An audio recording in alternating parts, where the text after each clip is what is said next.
Looking to add a bit more oomph to your scrapbook layouts? Why not try adding a few interactive elements to make your pages more engaging and fun? All you need are the right tools, and you can transform your pages from just okay to awesome. Hey there, I'm Carolyn from Crop Candy Scrapbooking, and I help take the guesswork out of creating beautifully designed scrapbook pages. I really enjoy making interactive scrapbook layouts because they showcase unique elements like hidden journaling, pullouts, extra photos, and other surprises. One of the tools I use to add interactivity to my pages is flip flaps. Flip flaps are memory protectors that can hold those extras that I just mentioned, and they come in a variety of sizes. They're also very versatile because you can put them anywhere in your layout, and they work on both traditional scrapbook pages as well as pocket layouts. I'm going to show you the flip flaps as well as some examples, and then we'll actually make a layout using them. Let's take a look at the different sizes of flip flaps that are available. Here we have a 2x2 size. So this is good for if you want to have like really tiny 2x2 size photos, or you could put like some ephemera, some sort of a memorabilia in this type of pocket. Next up we have 3x3. So 3x3 photo, or you could use again ephemera or any other kind of special memorabilia. 3x4. Now these can fit 3x4 photos, or you can put a pocket scrapbooking card in here as well. We've got 4x4. We've got 4x6. So you can change the orientation of this. So if your photo is landscape or portrait, again, you can also use pocket scrapbooking cards. 6x6. Now this is an interesting type of page. You could kind of make like a little mini album within a 12x12 or 8.5x11 page. You could just stack the flip flaps on top of each other and actually create some sort of interactive piece. And here are some larger sizes which I find interesting. So this is I guess this is like a 3x12 inch. It's a full pocket size, so you could do something interesting. You could create like a 3x12 strip and then layer your photos on top and then put it in here. You could put a brochure or any other kind of memorabilia in here. It's very versatile. This one, I believe, is the 6x12. Again, you could put a 6x12 photo, brochure, memorabilia, etc. And this is an 8.5x11, which you could do the same thing, like put it on a 12x12 page, and it could hold, maybe it's a document, or, maybe like someone's certificate, or like an illustration or drawing that your kid may have done that could fit in here. In terms of the anatomy of a flip flap, they come with these adhesive strips, like so, that you just peel off and adhere to your page. There's a couple of ways that you can use the flip flaps. You can adhere them to the outside of your memory protector, and I'll show you how to do that in a minute, or you can just adhere them to your layout. Again, there's a couple of different ways you could do that. Let's look at some examples of flip flaps in action.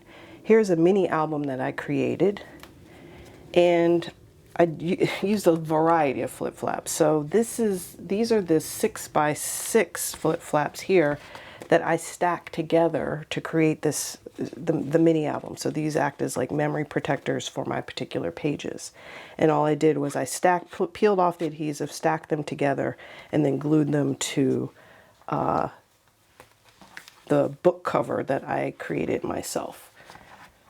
So let's see. So this would be like a standard page protector. Here I've got my flip flap, which I've laid on top of my page protector, as I explained before, so that I could lift up these pieces. Here I would put a photo on top of here and then lift that up to reveal additional photos and some hidden journaling. Here I created a stacked 4x6 photo. So I've got picture my life card. I could put a photo here, put a photo on the back, or leave it plain, put another photo here. So this is how you can use flip flaps to create a mini album like this. Here's an example of a travel album I did about a trip to San Francisco, and pretty much basic layout, but I had some brochures from Pier 39 that I wanted to include. So what I did was I used one of those long flip flaps and I attached it to the top of my page, as you can see here, and then I just tucked them into the flip flap. So here's the brochure, and then I just added like a little journaling piece here on some cardstock, so I could, you know, showcase my photos, but also be able to kind of let the brochure tell the story of Pier 39, and then my own little recollections here. On this page, I've used the flip flap to showcase a postcard from this particular restaurant that we ate at. And let me just turn this a little bit so you see. There we go. On this particular page, this is a pocket page layout, and I'm using a flip flap here, one of the long ones, again using this to insert a brochure into the page.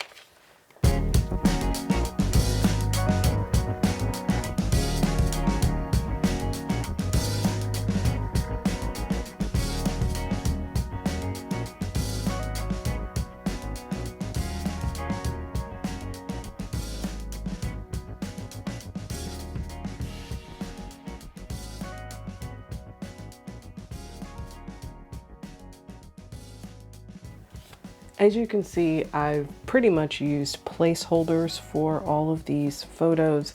I'm going to add my photos later. Right now I'm just doing a general layout, get the lay of the land, and then I will add my photos later.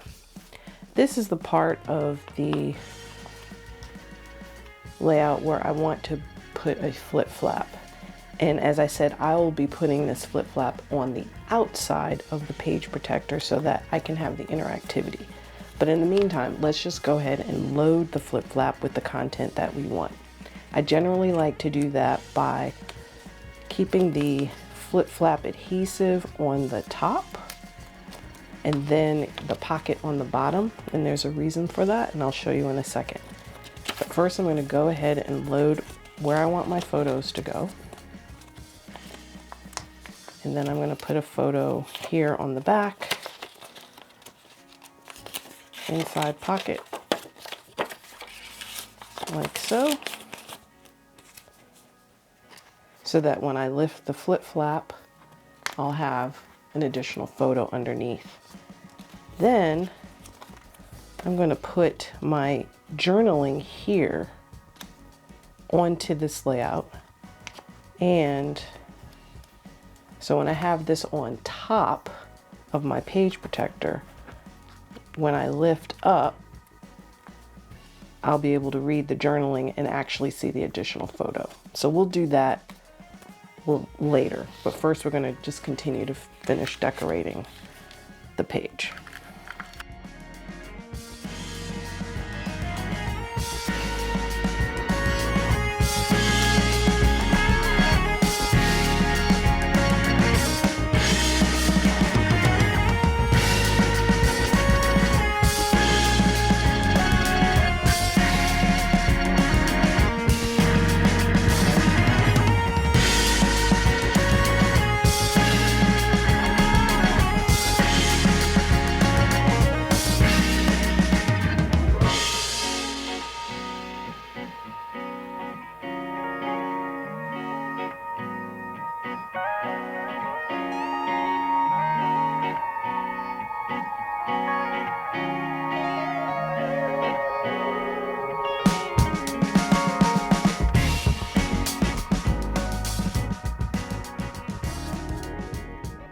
can see I had to adjust where I put this sticker because my flip-flop was overlapping a little bit of the sticker and I wanted it to show more.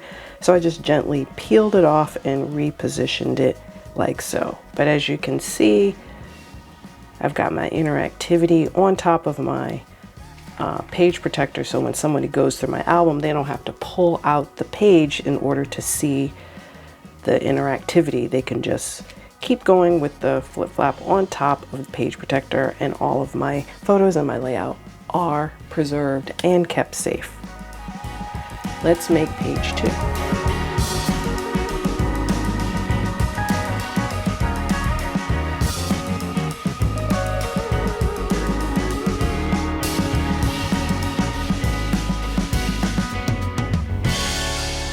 Now on this side of the layout, I'm going to put the flip flap here, and I'm going to use a 4x6 flip flap.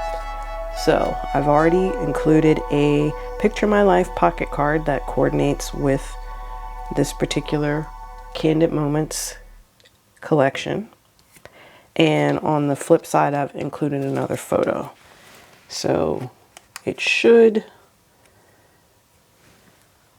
layer like that on top of our page protector. So let's go ahead and do that. I'm going to peel that off, our adhesive, and then just line it up over top of that slot like so.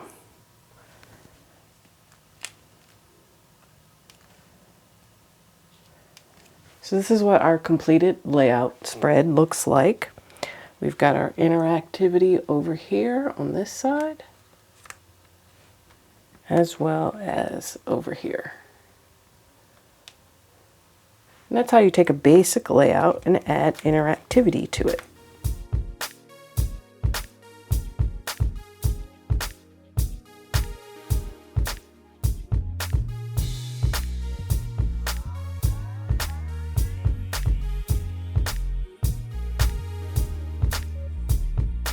The possibilities are endless for creating interactive scrapbook pages with flip flaps. Why not try them for yourself? Go to cropcandy.net/shop and search for flip flaps. Thanks for watching today's clip on creating interactive scrapbook pages. If you like this video, be sure to like it, subscribe, and don't forget to hit the bell so that you don't miss any future clips like this one. Happy scrapping!